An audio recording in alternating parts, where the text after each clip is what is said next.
मैं हरिकेश यादव स्वागत करता हूं आप सबका मेरे इस यूट्यूब चैनल हैरीटेक में। तो हम लोग लेके आए हैं आप लोगों के लिए एक संविधान की एक श्रृंखला, जिससे आपको इस विषय को समझने में बहुत आसानी होगी। तो आप ज़रूर अंत तक देखें और लाइक और सब्सक्राइब करते रहें। इसको शेयर करना ना भूलें, अधिक से अधिक लोगों को इसके बारे में बताएं, उन्हें शेयर करें। तो धन्यवाद। देखते हैं हम आगे भारत का संविधान, इसका चैप्टर 1 हम आज पढ़ेंगे, जो है संवैधानिक विकास किस प्रकार से हुआ और उसका इतिहास। ठीक है, तो हम जो ये चैप्टर भारत का संविधान का जो संवैधानिक विकास किस प्रकार से हुआ है इसको जानने की कोशिश करेंगे। ठीक है, और आप लोग जो भी व्यूअर्स हैं उनको हम समझाने का प्रयत्न करेंगे।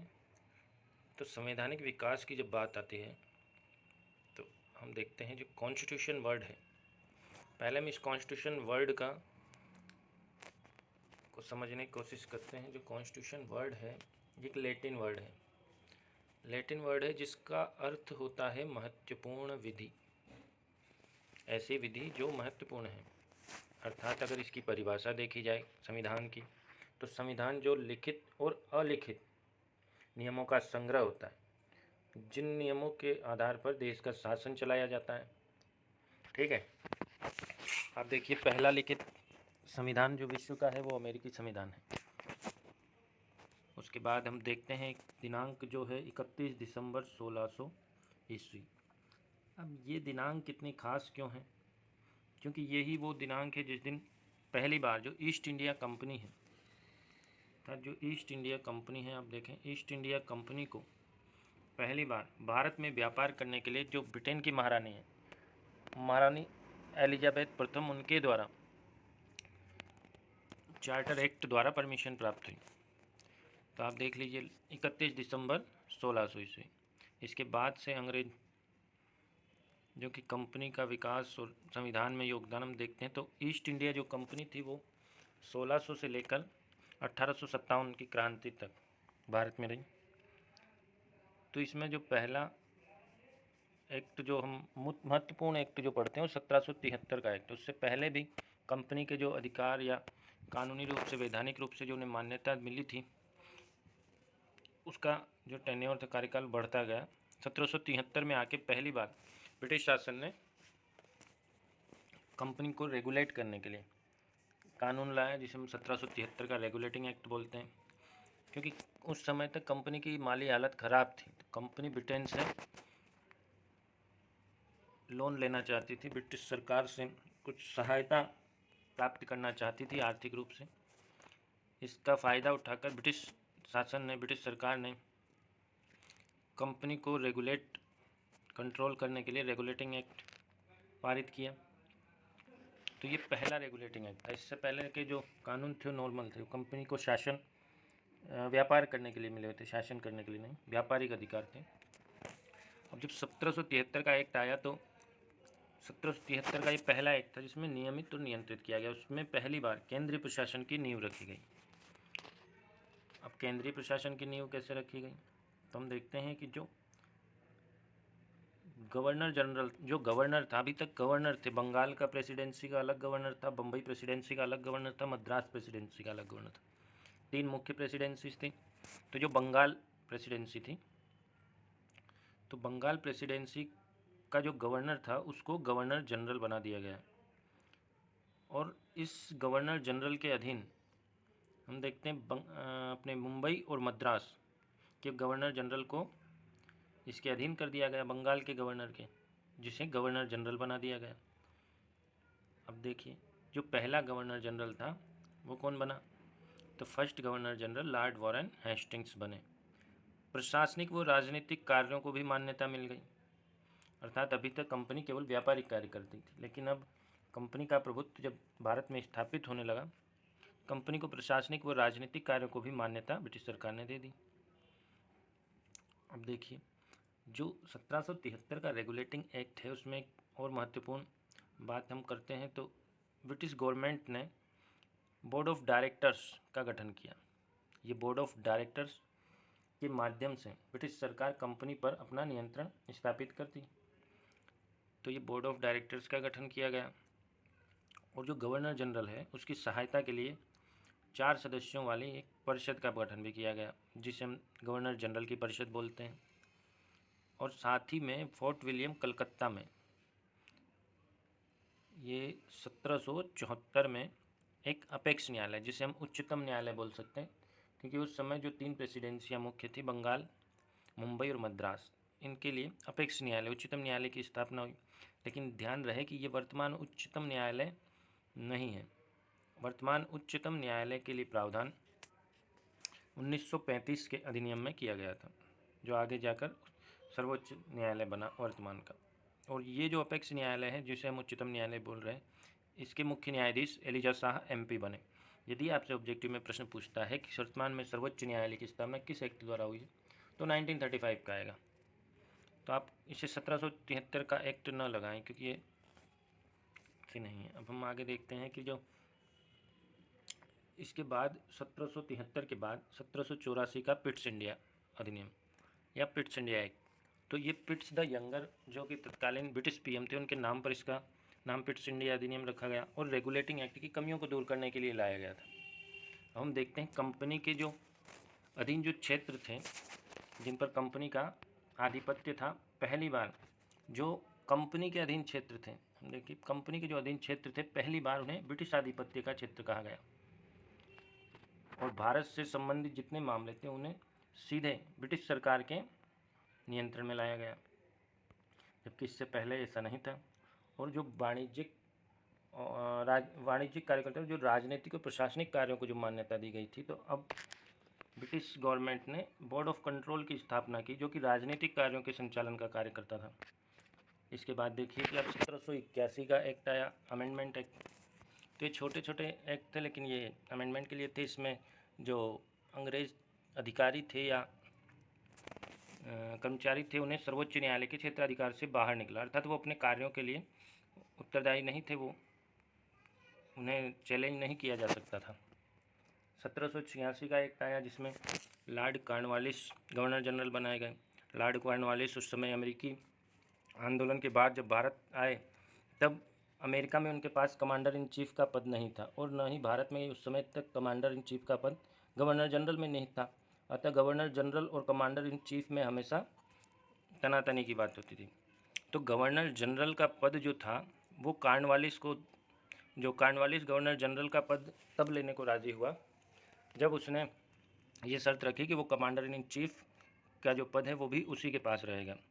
तब से गवर्नर जनरल के पास ही कमांडर इन चीफ का पद रहने लगा। गवर्नर जनरल की काउंसिल के निर्णय मानने के लिए वो बाध्य भी नहीं था, अर्थात वो निरंकुश शासन की ओर बढ़ रहे थे। अब देखते हैं 1833 का। ये आप जो देख रहे हैं सब केंद्रीकरण की ओर हम धीरे धीरे जा रहे हैं। गवर्नर जनरल के पद को इतना शक्तिशाली बनाया जा रहा है कि वो एक सर्वोच्च कार्य करने वाला पद है। 1833 का चार्टर अधिनियम, इसके बाद देखते हैं तो 1833 में जो बंगाल का गवर्नर था, जिसे गवर्नर से गवर्नर जनरल बनाया गया, और बंगाल के अधीन जब बम्बई और मद्रास को लाया गया, वही बंगाल का गवर्नर जनरल अब पूरे भारत का गवर्नर जनरल बना। और भारत का गवर्नर जनरल बना, अर्थात इस समय तक भारत अंग्रेज़ों के अधीन हो चुका था, तो अब ये केवल बंगाल का गवर्नर जनरल न रहकर संपूर्ण भारत का, अब ये केवल बंगाल का गवर्नर जनरल न रहकर संपूर्ण भारत का गवर्नर जनरल बन गया था। और पहले governor general Lord William Bentinck बने, ये भारत के पहले गवर्नर जनरल बने। हम देखते हैं कंपनी के जो व्यापारिक एकाधिकार थे उन्हें समाप्त कर दिया गया। और देखिए कानूनों के संचालन के लिए तथा सुधार के लिए विधि आयोग की स्थापना की गई। हमने पहले जो विधि आयोग की स्थापना के बाद दास प्रथा जो थी उसे गैर कानूनी घोषित कर दिया गया, क्योंकि उस समय राजा राम मोहन राय जो का विशेष प्रभाव था गवर्नर पर, जिनकी कोशिशों से ही दास प्रथा और लॉर्ड विलियम बेंटिक के प्रयासों से दास प्रथा को अवैध माना गया। सती प्रथा को राजा राम मोहन राय के प्रयासों से गैर कानूनी घोषित किया। तो सती प्रथा 1829 में ही गैर कानूनी हो गई थी। के बाद ये लॉर्ड विलियम बेंटिक विशेष रूप से दास प्रथा को गैर कानूनी घोषित करने के लिए जाने जाते हैं। देखिए गवर्नर जनरल की जो कार्यकारी परिषद थी, इसमें चौथे सदस्य के रूप में लॉर्ड मेकाले की नियुक्ति की गई। और लॉर्ड मेकाले को ही भारत में शिक्षा का जनक माना जाता है। ये आधुनिक शिक्षा के जनक माने जाते हैं। और सिविल सेवकों में के लिए अभी तक खुली भर्ती का कोई प्रावधान नहीं था, तो इसी अधिनियम में कोशिश की गई कि सिविल सेवकों के लिए खुली भर्ती का आयोजन हो ताकि भारतीयों को भी मौका दिया जा सके। किंतु बोर्ड ऑफ डायरेक्टर्स, जो कि कंपनी पर नियंत्रण करने वाली संस्था थी, उसने इसका विरोध किया। उनके विरोध के चलते ये 1833 में न होकर फिर 1853 का एक्ट आएगा, उसमें हम देखते हैं कि सिविल सेवकों के लिए खुली भर्ती का आयोजन होगा जिसमें भारतीयों को भी मौका दिया जाएगा।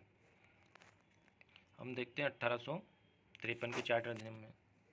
तो 1853 का चार्टर अधिनियम है, तो आप देखिए 1857 की क्रांति। अब 1857 की क्रांति से पहले ये 1853 में एक्ट आता है। तो अब समझना यह है कि इस एक्ट में क्या क्या हुआ। जो 1833 का चार्टर एक्ट था, इसमें एक विधानमंडल की स्थापना की गई संपूर्ण भारत के लिए, ठीक है। और सिविल सेवकों के लिए खुली भर्ती का आयोजन, अर्थात भारतीयों को मौका मिला सिविल सेवा में आने का, जो मैं आपको पहले ही बताया, ठीक है। अब देखिए, गवर्नर जनरल के जो विधायी और प्रशासनिक कार्य थे उनका वर्गीकरण कर दिया गया। अर्थात विधायी प्रशासनिक कार्यों का वर्गीकरण किस प्रकार से किया गया। जो विधायी कार्य थे वो भी गवर्नर जनरल ही करता था, लेकिन उसके लिए अलग परिषद और सदस्य तथा प्रशासनिक कार्यों के लिए गवर्नर जनरल की परिषद थी। देखते हैं गवर्नर जनरल के जो विधायी और प्रशासनिक कार्य। अब विधायी कार्यों में देखें कि विधायी कार्यों में एक केंद्रीय विधान परिषद, जिसमें 6 नए पार्षद बनाए गए। अब ये केंद्रीय विधान परिषद में जो 6 नए पार्षद बनाए गए, ये 6 नए पार्षद स्थानीय, जैसे बंगाल, बिहार, असम, मुंबई, जो स्थानीय थे, इनमें से 4 सदस्य स्थानीय से आने थे। और प्रशासनिक कार्यों में हम देखते हैं कि गवर्नर जनरल की परिषद से वो कर ही रहा है। अब देखिए, इसमें स्थानीय प्रतिनिधित्व प्रारंभ हुआ। मैंने बताया कि जो 6 नए पार्षद थे, इनमें से 4 सदस्यों को बंगाल, मद्रास, मुंबई और आगरा की प्रांतीय सरकारों द्वारा चुना जाना था। अर्थात बंगाल, मद्रास और मुंबई तो पहले से ही अंग्रेजों के प्रेसिडेंसी थी, इसमें आगरा और जोड़ लीजिए तो इसे समझने में आसानी होगी। और इसके बाद आता है 1858। उससे पहले हम देखते हैं कि जो अभी तक हमने पढ़ा कि कंपनी के अधिकारों में समय के साथ किस प्रकार से बदलाव हुए और किस प्रकार से एक्ट में किस प्रकार से उनके जो अधिकार थे, वाणिज्यिक अधिकार और राजनीतिक आधार, उनका किस प्रकार से जो एक उनमें किस प्रकार से एक्ट दर एक्ट 1858 तक आते आते परिवर्तन हुए, कंपनी को समाप्त किया गया। हम देखते हैं जो 1773 का जब एक्ट आया था तो प्रशासनिक राजनीतिक कार्यों को मान्यता मिली थी पहली बार। उसके बाद 1813। अब 1813 के एक्ट में क्या किया गया, जो राजनीतिक वाणिज्यिक कार्य थे इनका पृथक्करण कर दिया गया, अर्थात इन्हें अलग अलग कर दिया गया। इसी समय आप देखते हैं कि 1813 में ही इसके जो बोर्ड ऑफ कंट्रोल का भी गठन किया गया, जो राजनीतिक कार्यों को देखता था। और जो व्यापारिक कार्य हैं ये 1833 तक जब संपूर्ण भारत का गवर्नर जनरल बनाया गया, अंग्रेजों का अधिकार जब संपूर्ण भारत में हो गया, तो व्यापारिक कार्य और वाणिज्यिक कार्य एकदम बंद कर दिए गए, यानी उनका अधिकार समाप्त कर दिया गया। कंपनी अब पूर्ण रूप से एक राजनीतिक प्रशासनिक संस्था हो गई। अब राजनीतिक संस्था होने के साथ साथ उन्हें कानून भी बनाना था शासन करने के लिए। तो 1853 का जब एक्ट आता है तो विधायी और प्रशासनिक कार्यों में पृथक्करण हम देखते हैं कि विधायी कार्य अर्थात कानून बनाने कार्य और प्रशासनिक कार्य दोनों को अलग अलग किया गया, अर्थात लेकिन सर्वोच्च अभी भी गवर्नर जनरल ही था, उसी के अधीन ही वो परिषद से ही विधायी और प्रशासनिक कार्यों को अलग अलग रूप से करता था। फिर हम देखते हैं 1858 का एक, जब 1857 क्रांति हुई तो कंपनी को समाप्त कर दिया गया और संपूर्ण शासन ब्रिटिश सरकार के अर्थात ताज के अधीन हो गया। अब इसके बाद हम जब देखते हैं 1858 का अधिनियम, तो ये 1858 का जो अधिनियम है 1857 क्रांति के बाद आया। तो 1857 की क्रांति होने के बाद ब्रिटिश गवर्नमेंट ने कंपनी का शासन समाप्त कर दिया, और कंपनी का शासन समाप्त होने के बाद अब भारत ब्रिटिश सच का सीधे डायरेक्ट गुलाम बन गया। पहले जब कंपनी का गुलाम था, अब डायरेक्ट ताज का गुलाम हो गया। अर्थात ताज के आने पर कुछ काम देखते हैं हम किस प्रकार से आए, कुछ नियम देखते हैं। जो भारत बारे में मैं बता चुका हमको, विक्टोरिया के अधीन हो गया और कंपनी के शासन की समाप्ति हो गई। और गवर्नर जनरल का जो पद था, उस गवर्नर जनरल के पद की समाप्ति कर वायसराय, गवर्नर जनरल के पद की जगह वायसराय ने ले ली। भारत के पहले वायसराय लॉर्ड कैनिंग बने, क्योंकि ब्रिटिश ताज के शासन में वायसराय, गवर्नर जनरल को वायसराय कहा जाता है। वायसराय पहले जो हुए वो लॉर्ड कैनिंग हुए, जो तत्कालीन गवर्नर जनरल भी थे। और जो भारत सचिव का पद, उसकी सहायता के लिए 15 सदस्यीय परिषद का गठन किया गया। अर्थात एक भारत सचिव के पद का गठन किया गया ब्रिटेन में, जो एक कैबिनेट स्तर का मंत्री होता था। इसके सहायता के लिए 15 सदस्यों की परिषद भी बनाई गई। ये ब्रिटिश कैबिनेट का सदस्य था। और साथ ही हम देखेंगे पहले जो सचिव हुए वो चार्ल्स वुड, जो चार्ल्स वुड पहले भारत सचिव हुए। और इस एक्ट में एक खास बात जो की गई वो कि नए जो विश्वविद्यालयों का प्रावधान, अर्थात शिक्षा का देखते हम लोग। मेकाले का 1833 में जब मेकाले आया था, उसे आधुनिक शिक्षा का जनक कहा गया। इसके बाद ये पहला है जब नए विश्वविद्यालयों के हालांकि विश्वविद्यालय पहले से भी थे, लेकिन 3 नए विश्वविद्यालयों का प्रावधान इस अधिनियम में किया गया। तो ये 3 विश्वविद्यालय कोलकाता, बम्बई और मद्रास थे। अब ये सब तो हमने देखा, लेकिन साथ में कंपनी में जो अभी तक चले आ रहे थे, जैसे बोर्ड ऑफ डायरेक्टर, कंट्रोल, नियंत्रक मंडल, बोर्ड ऑफ कंट्रोल, और कंपनी का शासन और गवर्नर जनरल का पद, तो इन्हें हमें एक साथ ध्यान रखना है कि ये 4 चीज़ें एक साथ ये खत्म हो गई कंपनी के साथ। एक तो कंपनी खत्म हो गई, ठीक है। तो समाप्त क्या क्या हुआ, एक कंपनी समाप्त हो गई, पहली चीज़। दूसरी, कंट्रोलिंग सिस्टम, अगर कंपनी समाप्त हो गई तो उसे कंट्रोल करने वाली संस्था भी समाप्त हो गई। और जो बोर्ड ऑफ डायरेक्टर्स था कंपनी का, तो जब कंपनी नहीं रही तो बोर्ड ऑफ डायरेक्टर्स भी ख़त्म, ये भी समाप्त। और जो गवर्नर जनरल का पद था, ये हालांकि समाप्त नहीं हुआ, लेकिन इसकी जगह वायसराय, गवर्नर जनरल को वायसराय कहा जाने लगा। तो इसके बाद हम देखते हैं कि जो 1861 का अधिनियम आया, इसके लगभग 3 साल बाद 1861 में ब्रिटिश संसद द्वारा भारत परिषद अधिनियम 1861 पारित किया गया।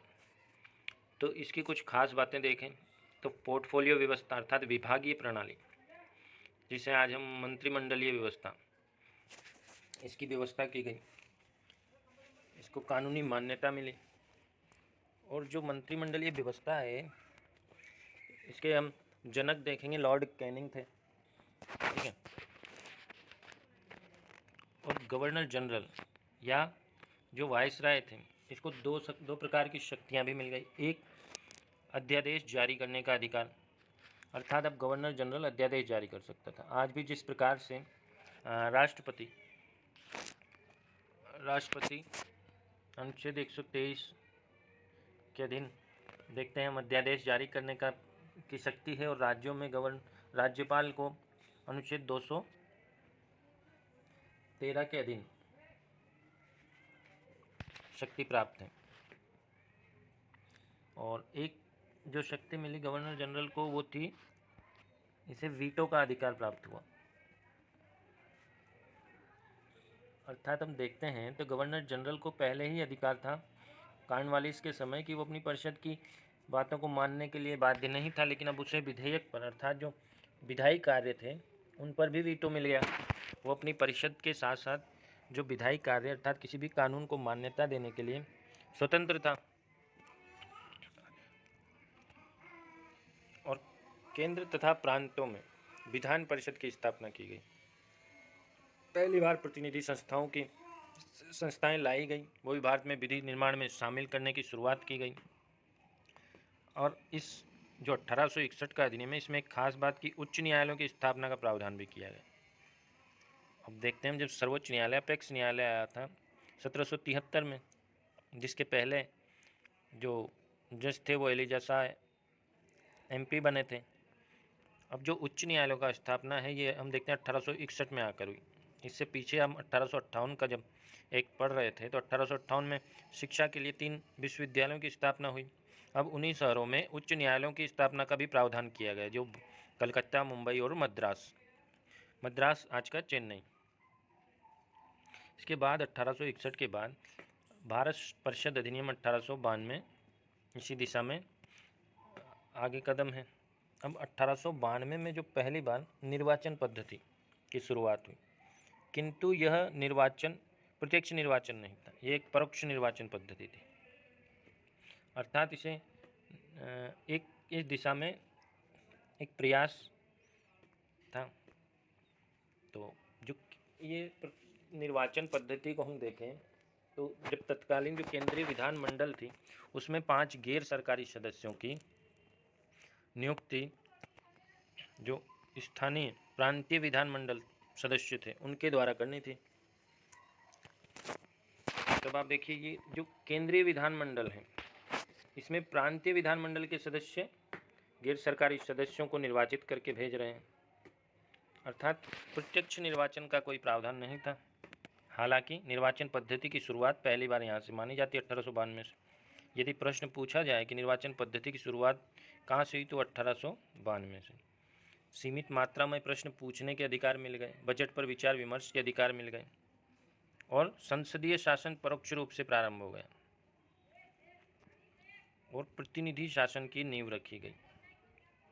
प्रतिनिधि शासन की नींव रखी गई क्योंकि जो स्थानीय प्रतिनिधित्व या यूँ कहें तो जो संसदीय शासन है वो परोक्ष रूप से प्रारंभ करने का अर्थ है प्रतिनिधि शासन की नींव रखी गई, जिसमें हम देखते हैं 1773 केंद्रीकरण की शुरुआत हुई थी। 1833 के एक्ट में केंद्रीकरण चरम पर पहुंचा और 1861 में विकेंद्रीकरण की शुरुआत हुई। फिर से वापस विकेंद्रीकरण प्रारंभ हुआ 1861 में आकर, और 1937 तक जाते जाते हम देखेंगे कि प्रांतों को पूर्ण स्वायत्तता दे दी जाएगी। इसके बाद भारत परिषद अधिनियम 1909, इसे हम मार्ले मिंटो सुधार भी कहते हैं। तो जो मार्ले मिंटो सुधार है इसमें मार्ले कौन थे? मार्ले जो थे लॉर्ड मार्ले तत्कालीन उस समय के जो भारत सचिव मार्ले थे, और मिंटो उस समय तत्कालीन गवर्नर जनरल अर्थात वायसराय थे। अब इस समय भारत परिषद अधिनियम पहली बार पृथक से सांप्रदायिक निर्वाचन प्रणाली की शुरुआत, जो इसका मुख्य यदि प्रश्न भी कई बार आ जाता है, सांप्रदायिक निर्वाचन प्रणाली की शुरुआत कहाँ से हुई थी? पहली बार 1909 मार्ले मिंटो सुधार में पृथक सांप्रदायिक निर्वाचन प्रणाली की शुरुआत हुई। और जो पृथक सांप्रदायिक निर्वाचन प्रणाली इसमें मुस्लिमों को पहली बार जगह दी गई। इसमें जनरल लॉर्ड मिंटो, जो लॉर्ड मिंटो हैं ये इसके जनक थे पृथक सांप्रदायिक निर्वाचन प्रणाली के। और देखिए मुस्लिमों को मुस्लिम सदस्यों के लिए मुस्लिम ही मतदाता चुनाव करेंगे। ये देखिए अब मुस्लिम सदस्यों का चुनाव मुस्लिम मतदाताओं द्वारा, इसी को सांप्रदायिक निर्वाचन प्रणाली कहा गया। अब इसके बाद पहली बार और क्या हुआ इसमें 1909 में, तो 1909 में देखिए पहली बार जो भारत परिषद और जो गवर्नर जनरल की कार्यकारी परिषद थी, भारत परिषद जो ब्रिटेन में जिसमें 15 सदस्य और भारत सचिव था, और गवर्नर जनरल की कार्यकारी परिषद भारत में, इन दोनों में भारतीयों को नियुक्ति का प्रावधान किया गया कि उन्हें भी इसमें नियुक्ति दी जाए। पहली बार ये हुआ। और पहली बार जो गवर्नर जनरल की कार्यकारी परिषद थी उसमें विधि सदस्य के रूप में पहले सदस्य जो बने वो सत्येंद्र प्रसाद सिन्हा बने, जो एक विधि सदस्य के रूप में थे। अब इसी जो ये भारत परिषद अधिनियम है 1909 का, इसी में हम देखते हैं कि जो मुस्लिमों के लिए पृथक से सांप्रदायिक निर्वाचन प्रणाली आई, ये फूट डालो राज करो नीति नजर आती है इसमें। अब हम देखेंगे इसके बाद 1909 और 1935।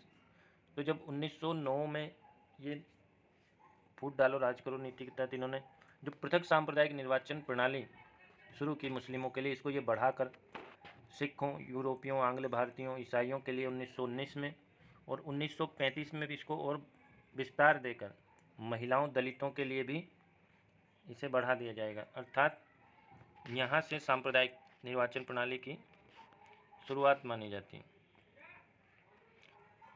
अब देखिए, उभरते हुए प्रजातंत्र को मार डाला, ये किसने कहा? इस एक्ट के बारे में के एम मुंशी ने ये अपनी राय व्यक्त की उस समय। हम देखने वाले भारत शासन अधिनियम 1919, मॉन्टेग्यू चेम्सफोर्ड सुधार। अब यहाँ देखिए, मॉन्टेग्यू जो उस समय थे, मॉन्टेग्यू तत्कालीन भारत सचिव थे और चेम्सफोर्ड भारत के वायसराय, जैसा कि जानते हैं 20 अगस्त 1917 को ये मॉन्टेग्यू चेम्सफोर्ड मॉन्टेग्यू द्वारा घोषणा किया गया, और इसका जो उद्देश्य था प्रांतों में आंशिक उत्तरदायी सरकार की स्थापना।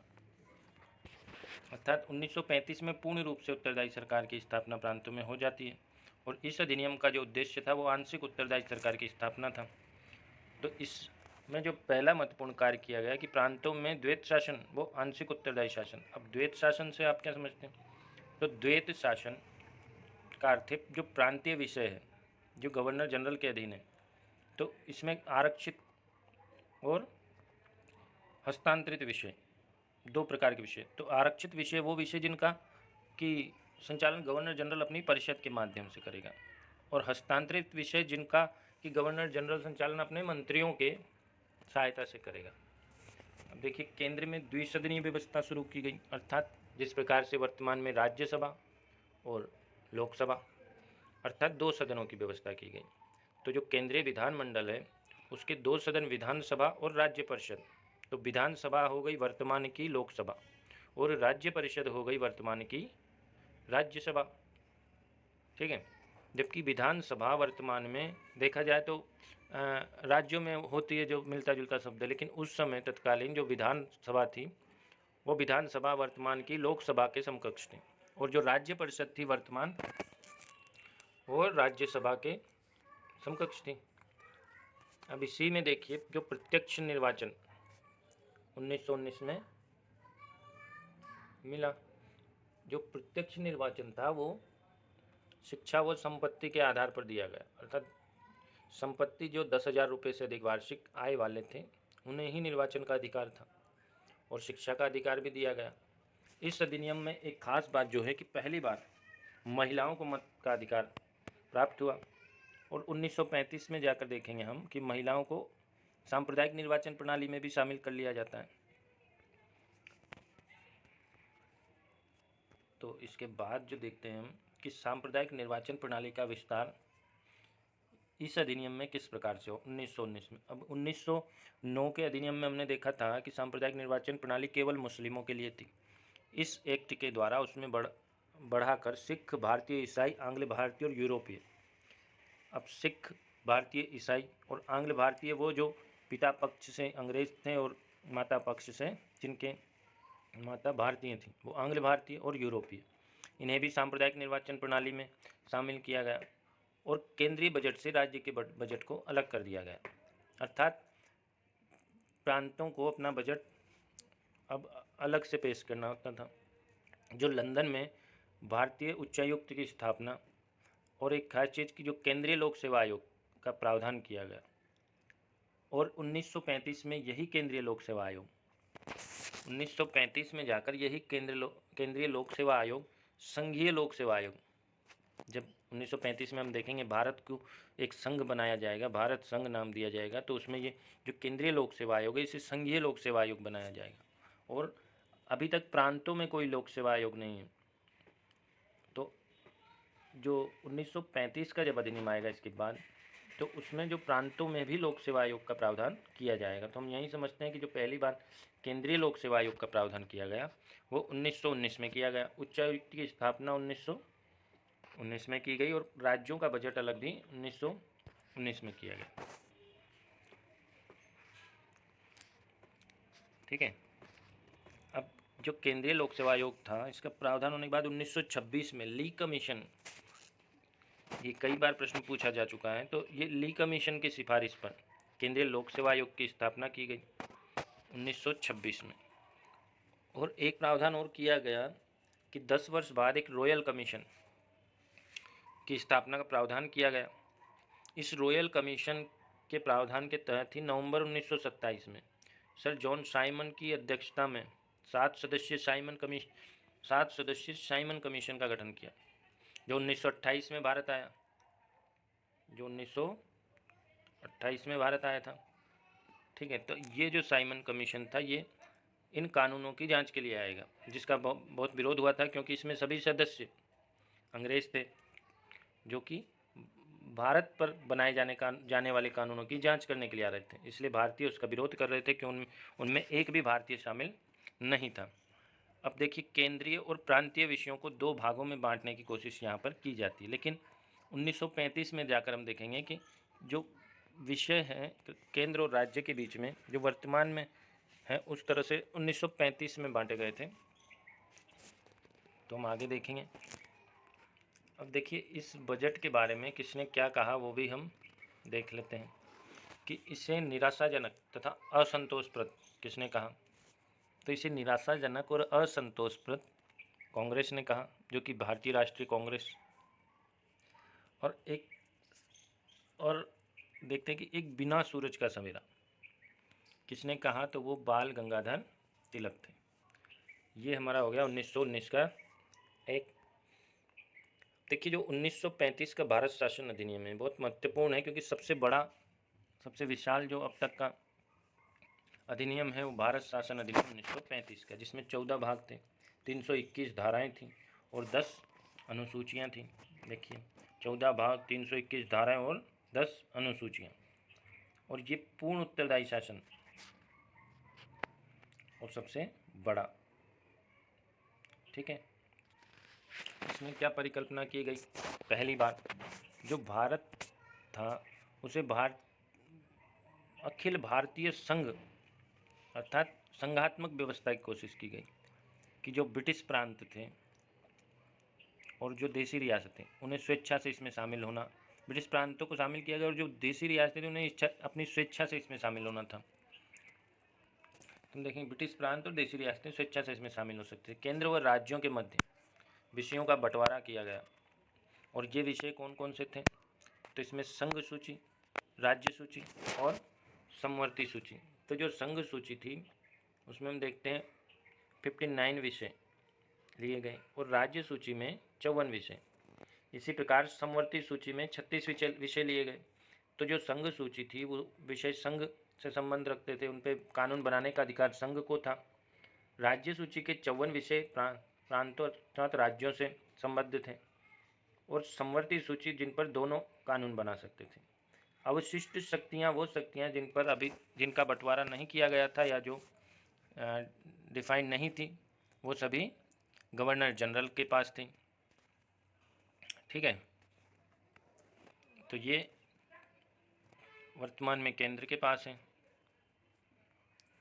अब देखते हैं, केंद्र में द्वैत शासन का प्रावधान किया गया, किंतु ये कभी अस्तित्व में नहीं आ पाया।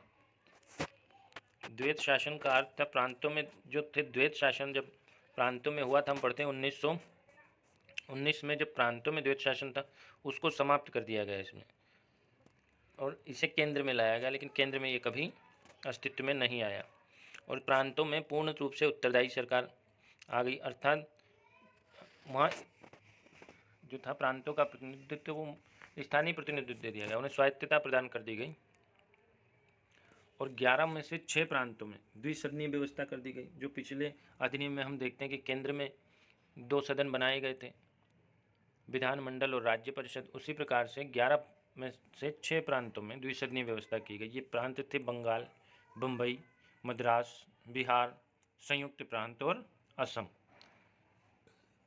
अब सांप्रदायिक निर्वाचन प्रणाली का यहाँ पे फिर से विस्तार हुआ।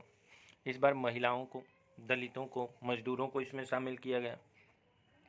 और 1858 ईस्वी में स्थापित भारत परिषद, जो कि पहली बार जब ताज का शासन आया तो भारत परिषद का गठन किया गया, जिसके अध्यक्ष सचिव थे, भारत सचिव। तो जो भारत परिषद थी इसकी समाप्ति कर दी गई, लेकिन अभी भारत सचिव का पद बना हुआ है। जब 1947 में जब भारत आज़ाद होता है तब भारत सचिव के पद की समाप्ति हम देखते हैं। अब देखिए, संघीय न्यायालय या उच्चतम न्यायालय, तो ये वो उच्चतम न्यायालय जो आज का सर्वोच्च न्यायालय है, किंतु इस संघीय न्यायालय या उच्चतम न्यायालय में एक और आज के सर्वोच्च न्यायालय में एक मुख्य अंतर यह है कि इस संघीय न्यायालय के खिलाफ, जिसकी स्थापना 1937 में दिल्ली में की गई थी, इसके अगेंस्ट प्रिवी काउंसिल लंदन में अपील की जा सकती थी। और जो आज का सर्वोच्च न्यायालय है वो अपील का सर्वोच्च न्यायालय है, अर्थात आखिरी बार अपील वहाँ की जाती है। अब देखिए, जो पहले न्यायाधीश इसके मॉरिस गायर बने। अब वर्तमान में जो ये मैं आपको बता ही चुका हूँ, प्रिवी काउंसिल में अपील की जा सकती थी और केंद्रीय रिजर्व बैंक की स्थापना पहली बार की गई। और प्रांतों में लोक सेवा आयोग, और जो 2 राज्य हैं उनके लिए संयुक्त लोक सेवा आयोग की स्थापना का प्रावधान किया गया। जबकि देखते हैं हम कि केंद्र में लोक सेवा आयोग था, उसे संघीय लोक सेवा आयोग बना दिया गया, जो कि वर्तमान में है। अब ये 2 अच्छी लाइंस आप देख रहे होंगे, दास्ता का एक नया अधिकार पत्र और अनेकों ब्रेक वाली परंतु इंजन रहित मशीन, ये किसने कहा? तो ये तत्कालीन कांग्रेस के नेता जवाहरलाल नेहरू ने इस 1935 के अधिनियम के बारे में अपने विचार व्यक्त किए। ये भी कई बार परीक्षाओं में पूछा गया है, तो ये कोटेशन आप हमेशा ध्यान रखें। उसके बाद हम देखते हैं 1947 का स्वतंत्रता अधिनियम। जो 1947 का स्वतंत्रता अधिनियम था, इसकी नींव मार्च में भारत के गवर्नर जनरल बने लॉर्ड माउंटबेटन ने 3 जून 1947 को भारत के विभाजन की एक योजना प्रस्तुत की, जिसे हम माउंटबेटन योजना कहते हैं, भारत के विभाजन की। तो इसके आधार पर 18 जून को 1947 में ही 18 जून को ब्रिटिश संसद में भारतीय स्वतंत्रता अधिनियम 1947 पारित हुआ और भारत के सचिव के पद को समाप्त कर दिया गया। इसी जो भारतीय स्वतंत्रता अधिनियम है, इसी के तहत 14 और 15 तारीख, 14 अगस्त को पाकिस्तान और 15 अगस्त को भारत स्वतंत्र हो गए। हम देखते हैं अंतिम भारत सचिव का पद लॉर्ड लिस्टवेल के पास था। तो आप देखिए, लास्ट थे वेल में, तो इसलिए लिस्टवेल, क्योंकि अंतिम थे तो अंतिम में ही, इनका नाम भी अंतिम में ही, तो याद करने में कोई कठिनाई नहीं।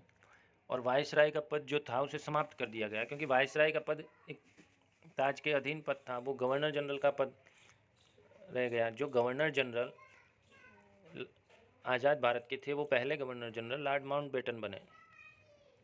और इसी में हम देखते हैं कि जो पहले भारतीय गवर्नर जनरल बने वो राजागोपालाचारी बने, और सी राजगोपालाचारी ही अंतिम गवर्नर जनरल थे।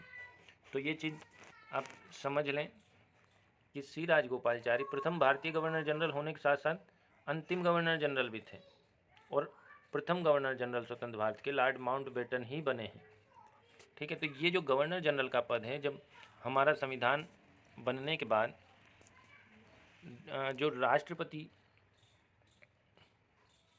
के रूप में अस्तित्व में आएगा, तो संविधान के निर्माण के लिए संविधान सभा अधिकृत कर दी गई। और जब तक संविधान नहीं बना, अर्थात नवंबर 1949, जो कि 26 जनवरी 1950 को हमारा संविधान लागू किया गया, तब तक हमारे देश का शासन जो ये 1935 के जो अधिनियम से चलाया गया। तो इसी के साथ आप सभी का धन्यवाद।